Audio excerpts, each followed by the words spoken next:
ईक्षा Hindi classes में स्वागत है। आज इस वीडियो में हम रस पढ़ेंगे। रस का अर्थ सब जानते हैं। रस का अर्थ होता है किसी चीज में से निचोड़ा गया जूस, रस, अर्क। तो जैसे फलों का रस पीते हैं हम तो कितना आनंद आता है, तृप्ति हो जाती है, प्यास बुझ जाती है, जीभ प्रसन्न हो जाती है, पेट भर जाता है, संतुष्टि हो जाती है। इसी तरह साहित्य में रस का स्थान है। जब किसी काव्य को पढ़कर, किसी कविता को पढ़कर आनंद की प्राप्ति होती है, तब वहां रस होता है। जिस आनंद को हम अनुभव करते हैं वही रस है। तो साहित्य का रस और फलों का रस दो अलग चीजें हैं, किंतु भाव छिपा हुआ एक ही है, जिससे आनंद की प्राप्ति हो, जिससे तृप्ति हो। तो हम जब साहित्य पढ़ते हैं किसी तृप्ति के लिए, किसी आनंद के लिए, तो वहां वह आनंद ही रस है। काव्य को पढ़ने या सुनने से जिस आनंद की अनुभूति होती है उसे रस कहते हैं। रस काव्य की आत्मा है। शब्दों को तो हम सुनते हैं कानों से, लेकिन जो हम आत्मा से अनुभूति करते हैं, फील करते हैं, वो रस द्वारा ही होता है। तो ये बहुत बड़ा विषय है, ये एक इतना आसान भी नहीं है, लेकिन अगर हम इसे समझेंगे तो बहुत आसान लगेगा। एक बात ये याद रखिए कि रस हमेशा कविताओं में होता है, काव्य में होता है, क्योंकि साहित्य की रचना प्रारंभ में काव्य से ही शुरू हुई थी। पहले जब साहित्य लिखने की शुरुआत हुई थी तो वो कविताओं से हुई थी, और तभी रस का निर्माण हुआ था, रस का आविष्कार हुआ था साहित्य में। तो अगर मैं आपको आसान भाषा में समझाना चाहूं तो मैं ये कह सकती हूँ कि जिस तरह से हमारी जीभ पर टेस्ट बड्स होते हैं, जो स्वाद के जो सेल्स होते हैं, वो हमें बताते हैं कि ये स्वाद कड़वा है, मीठा है, नमकीन है, खट्टा है, तीखा है या फीका है, कैसा है। जैसे ही जीभ पर हम कोई चीज रखते हैं, खट्टी चीज रखते हैं, तो हमारे ब्रेन को सिग्नल मिल जाते हैं कि हमने खट्टा जीभ पर रखा है और उससे हमें खट्टा स्वाद आने लगता है। नमकीन रखते हैं जीभ पर तो नमकीन स्वाद आने लगता है। हर टेस्ट का अलग अलग स्वाद हमें आता है। इसी तरह से हमारे हृदय में अलग अलग भाव हैं जो शुरू से हमारे भीतर विद्यमान है। हमारे संस्कारों से ही हमें मिले हुए हैं भाव, जो हमेशा हमारे अंदर रहते हैं हृदय में। जैसे प्रेम भी दो प्रकार का होगा। एक तो श्रृंगार प्रेम होता है, पति पत्नी का प्रेम, प्रेमी प्रेमिका का प्रेम, बच्चों के प्रति माता पिता का प्रेम, माता पिता के प्रति बच्चों का प्रेम। ये सब भाव जो है हमारे अंदर हैं। हंसी, दुख, शोक, क्रोध, गुस्सा, उत्साह, भय, घृणा, विस्मय, हैरानी और शांति, ये सब भाव हमारे भीतर विद्यमान होते हैं। हम इनके साथ ही जन्म लेते हैं, संस्कारों द्वारा हमें मिलते हैं। और जब हम उन भावों वाले साहित्य को पढ़ते हैं तब हमें उस रस की अनुभूति होती है। अगर हम किसी दुख भरी कविता को पढ़ते हैं तो उस समय हमारे अंदर जो छिपा हुआ, जो हमेशा से वो जो भाव दुख वाला था, वो उजागर हो जाता है, वो जाग जाता है। और उस वक्त जिस रस की हमें अनुभूति होती है उसका नाम हो जाता है करुण रस। जिससे हमें दुख हुआ। ऐसे ही सभी भावों से संबंधित कविता जब हम पढ़ते हैं तो वह भाव जागृत हो जाता है। तो हमारे ये भाव बदलते रहते हैं परिस्थितियों के अनुसार, काव्य के अनुसार, कविता के अनुसार, इनमें चेंजेस आते रहते हैं। तो अब मैं आपको डिटेल में बताऊंगी कि रस क्या है, रस के अंग क्या हैं, रस कौन कौन से होते हैं और उनके उदाहरण क्या हैं। रस तो आपने समझ लिया, तो मैं आगे आपको बताती हूँ रस के अंग कौन कौन से हैं। तो हम देखते हैं रस के अंग कितने हैं। साहित्य के अनुसार रस के 4 अंग माने गए हैं। पहला है स्थायी भाव। स्थायी भाव जो मैंने आपको अभी बताए हैं कि हमारे अंदर, हमारे हृदय में संस्कारों से ही कुछ भाव विद्यमान रहते हैं, तो उन्हें हम स्थायी भाव कहते हैं। मानव हृदय में स्थायी रूप से विद्यमान रहने वाले भाव को स्थायी भाव कहते हैं। ये मन के विकार भाव हैं। विकार कहते हैं जिनमें परिवर्तन आता रहता है। तो ये भाव जो हैं ये परिस्थिति के अनुसार बदलते रहते हैं। 8 स्थायी भाव माने गए हैं। रति, रति यानी प्रेम, हास, हंसी, शोक, दुख, क्रोध यानी गुस्सा, उत्साह, जोश, जुगुप्सा यानी घृणा, विस्मय, हैरानी, ये 8 स्थायी भाव माने गए हैं। इसके अलावा व्याकरण लिखने वालों ने 2 और भावों का नाम लिया। एक है भक्ति भाव और दूसरा है वात्सल्य भाव। वात्सल्य को रति में ही कई लोगों ने माना, लेकिन कुछ विवादों के कारण वात्सल्य को अलग भाव मान लिया गया। तो रति का अर्थ प्रेम होता है, लेकिन उसको अलग कर दिया गया वात्सल्य से। तो इस प्रकार हम देखते हैं 8 स्थायी भाव होते हैं और 2 अलग से मिलाकर, भक्ति और वात्सल्य को मिलाकर 10 स्थायी भाव माने गए हैं।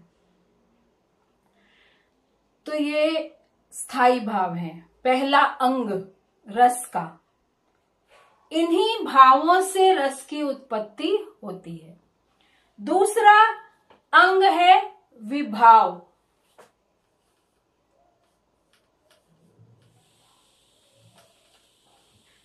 अब देखिए ये विभाव क्या है। ये जो स्थायी भाव हैं, जो हम कह रहे हैं कि वो जाग जाते हैं, उनकी अनुभूति होने लगती, तो कैसे होती है? स्थायी भावों को जगाने वाले और फिर उनको उद्दीप्त करने वाले विभाव कहलाते हैं। उद्दीप्त करना, उनको और अधिक तेज करना, भड़काना। तो जो परिस्थिति या कोई व्यक्ति या पदार्थ कविता में जो बताया गया है, या बाहरी कोई चीज जिससे हमारे स्थायी भाव जागृत होते हैं और अधिक भड़कते हैं, अधिक तेज होते हैं, अधिक उद्दीप्त होते हैं, उन्हें विभाव कहते हैं। जैसे मान लीजिए सीता वन में या किसी वाटिका में, किसी बगीचे में रामचंद्र जी को देखती है और उनके हृदय में रति उत्पन्न होती है, प्रेम उत्पन्न होता है। तो किसके कारण उत्पन्न हुआ? रामचंद्र जी के कारण। रामचंद्र जी एक व्यक्ति हैं जिसके कारण उनके मन में स्थायी भाव प्रेम का जागा। और उनके साथ उनकी सखियां हैं जो रामचंद्र जी की सुंदरता का वर्णन करती जा रही है। देखो उनकी हाइट कितनी अच्छी है, उनकी आंखें कितनी अच्छी है, उनकी चाल कितनी अच्छी है, उनकी पर्सनैलिटी कितनी अच्छी है। तो ये सब सुनकर वो जो भाव है वो और उद्दीप्त हो रहा है, जो प्रेम का भाव है वो और अधिक तेज हो रहा है। तो ये दोनों चीजें विभाव कहलाएंगी। इनको हम दो नाम दे सकते हैं, एक है आलंबन और दूसरा है उद्दीपन। आलंबन तो वो व्यक्ति हुआ, रामचंद्र जी आलंबन है, और उद्दीपन है उनका वर्णन जो सखियां कर रहे हैं, जिसको ज्यादा तेज कर रहे हैं उनके प्रेम के भाव को, वो उद्दीप्त करना कहते हैं, उद्दीपन है। तो विभाव समझ में आया आपको? विभाव दो प्रकार के होते हैं, आलंबन और उद्दीपन। एक तो जिसे देखकर भाव जागता है, और दूसरा उसके साथ और कोई ऐसी बात होती है जो उस भाव को और अधिक तीव्र करती है, वो होता है उद्दीपन। तो आलंबन और उद्दीपन विभाव के दो भेद हैं।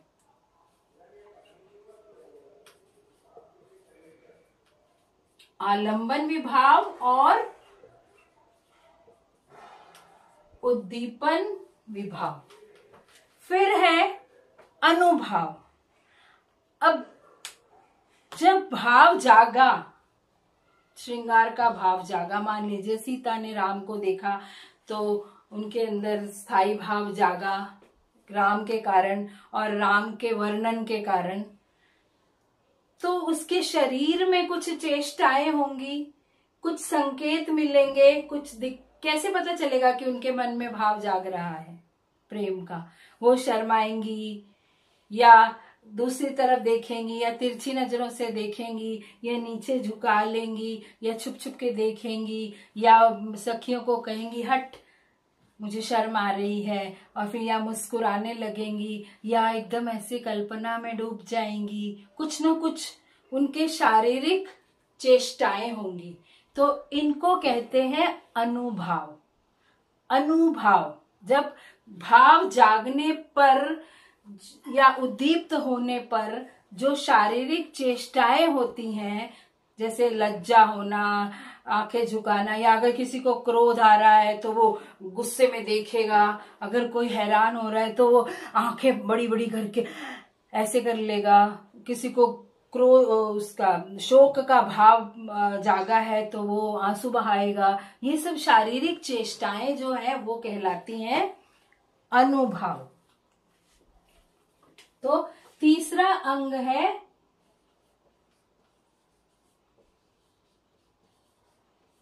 अनुभाव। तो ये आपको समझ में आ गया।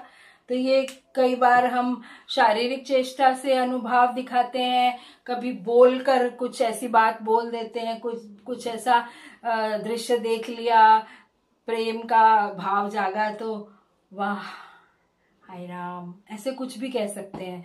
तो बोलकर भी हम अनुभाव प्रदर्शित कर सकते हैं, मन मन में भी कर सकते हैं, और अपने व्यवहार के द्वारा भी दिखा सकते हैं। तो ये है अनुभाव। फिर चौथा है संचारी भाव। अब देखिए ये संचारी भाव जो है, भाव तो बहुत सारे हैं हमारे अंदर।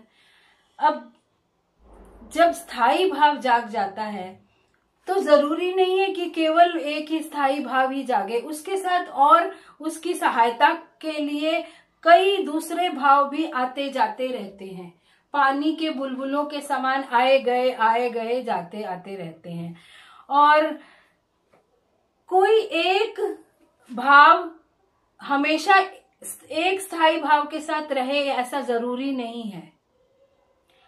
जैसे मान लीजिए देशभक्ति की कविता पढ़ रहे हैं तो हमारे अंदर उत्साह जागा, उत्साह के साथ कोई दूसरा भाव भी जागा, गर्व का भाव, या हमने उस कविता में गर्व का भाव जगाते जगाते, उत्साह का भाव जगाते जगाते बीच में आ गया किसी सैनिक ने अपना बलिदान दे दिया, तो थोड़ी देर के लिए हमारे अंदर करुणा जाग गई, दुख हो गया उस सैनिक के प्रति, और फिर वो दूसरी पंक्ति पढ़ने लगे, वो भाव लुप्त हो गया करुणा का, फिर से गर्व का भाव आ गया, उत्साह का भाव आ गया, जोश का भाव आ गया। फिर शत्रु के बारे में बात आ गई कि उसने हम पर हमला किया उस कविता में, तो हमें क्रोध का भाव आ गया, फिर वो क्रोध का भाव चला गया। तो ये जो भाव आते जाते, स्थायी भाव तो देशभक्ति है, स्थायी भाव तो उत्साह की कविता थी, उसको उसके साथ दूसरे भाव आकर उसकी सहायता करते हैं,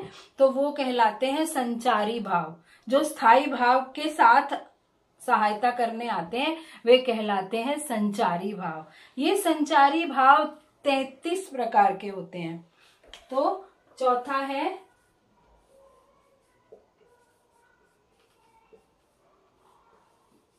संचारी भाव। अब इन 33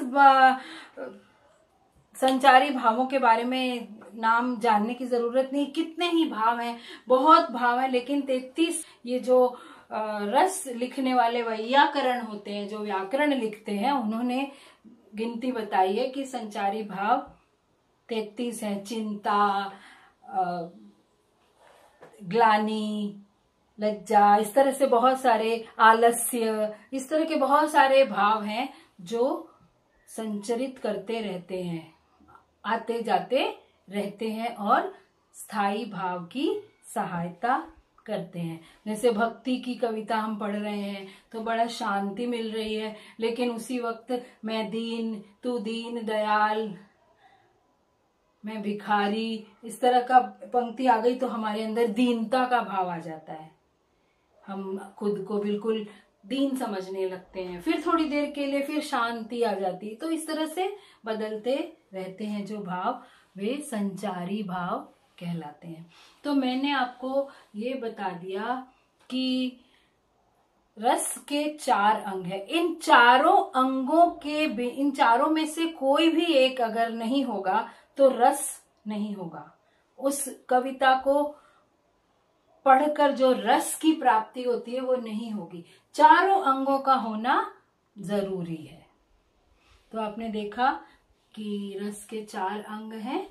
अब मैं आपको सारे रसों के बारे में बताऊंगी। रस कितने हैं, उनके क्या नाम है, उनकी क्या विशेषताएं हैं और उनके क्या उदाहरण हैं।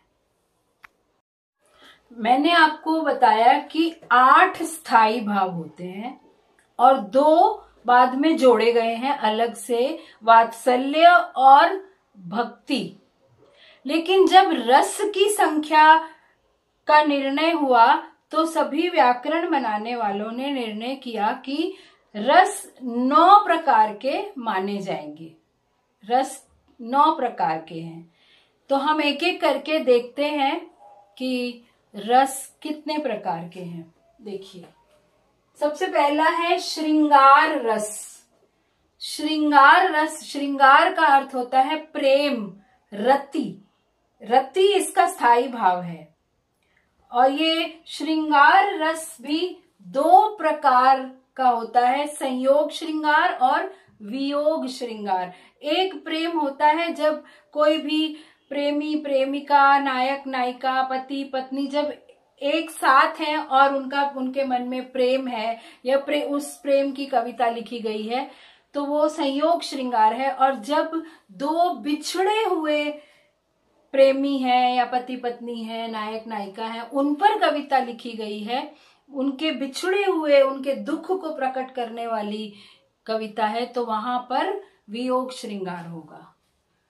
फिर है हास्य रस। जिन कविताओं को पढ़कर हमारे अंदर हंसी का भाव पैदा हो, हंसी, वहां हास्य रस होगा उन कविताओं में। जिन कविताओं को पढ़कर दुख, शोक का भाव उत्पन्न हो, वहां पर करुण रस माना जाएगा। फिर जिन कविताओं को पढ़कर क्रोध उत्पन्न हो, क्रोध का भाव उत्पन्न हो, स्थायी भाव, तो वहां रौद्र रस कहा जाएगा। जिन कविताओं को पढ़कर वीरता की भावना उत्पन्न हो, वीरता वाला स्थायी भाव जागृत हो, जोश, देश के लिए कुछ करने की इच्छा, वहां पर वीर रस होगा। जहां पर जिन कविताओं को पढ़ के डर लगे, भय का भाव उत्पन्न हो, वहां भयानक रस। जिन कविताओं को पढ़कर हमारे भीतर घृणा का भाव उत्पन्न हो, घृणा का स्थायी भाव, वहां विभत्स रस होगा। जिन कविताओं को पढ़कर आश्चर्य हो, हमारे हृदय में आश्चर्य का भाव, विस्मय का भाव उत्पन्न हो, वहां भी अद्भुत रस होगा। अद्भुत यानी हैरान, आश्चर्य। और जिन कविताओं को पढ़कर मन में शांति की भावना उत्पन्न हो, मन शांत हो जाए, वहां शांत रस होगा। तो हमने देखा ये कितने हैं, 1 2 3 4 5 6 7 8 9। अब यहां पर देखिए, पहले हमने भक्ति रस और वात्सल्य रस को अलग स्थायी भावों में देखा था। वात्सल्य रस इसी में आ जाएगा, श्रृंगार में, या हम अलग से भी वात्सल्य रस मैं आपको बता दूंगी। तो ये 9 रस हैं। यदि हम वात्सल्य रस को भी यहां मेंशन करें तो 10 रस हो जाते हैं।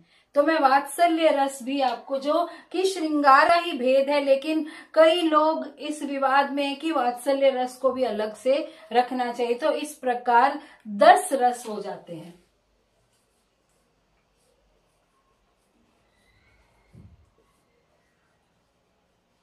वात्सल्य रस, तो ये आपको नाम बता दीजिए। अब ये टेक्निकल नाम है, इनमें परिवर्तन नहीं कर सकते आप। अगर आप श्रृंगार रस को प्रेम रस लिख देंगे तो वो गलत है, नंबर कट जाएंगे आपके। हास्य रस को हंसी रस लिख देंगे, या करुण रस को दुख रस लिख देंगे। बहुत से बच्चे ऐसे गलतियां करते हैं। या रौद्र रस को गुस्सा रस लिख देंगे, या वीर रस को जोश का रस लिख देंगे, उत्साह रस लिख देंगे, तो वो गलत हो जाएगा। भयानक को डरावना अगर लिख दिया, विभत्स को घृणा रस लिख दिया, अद्भुत को आश्चर्य रस लिख दिया, तो शांत रस को भक्ति रस लिख दिया, जबकि भक्ति की भावना है लेकिन रस का नाम शांत रस है, वात्सल्य रस है। तो आप इन नामों को नहीं बदल सकते, आपको ये नाम रटने पड़ेंगे। रटने की जरूरत नहीं है, जब हम समझेंगे इनको तो अपने आप ही नाम याद हो जाएंगे, रटने की जरूरत नहीं पड़ेगी। एक एक करके हम एक एक रस को अगले वीडियो में पढ़ेंगे और बिल्कुल आपको रस स्पष्ट हो जाएगा, कोई भी डाउट नहीं रहेगा। तो यदि आपको समझ में आता है सब कुछ तो मेरे चैनल को सब्सक्राइब कीजिए, दोस्तों को बताइए, शेयर कीजिए, कमेंट्स लिखिए, कोई डाउट्स पूछिए और अच्छी तरह मेहनत कीजिए। अब हम अगले वीडियो में रसों के उदाहरण लेकर आएंगे।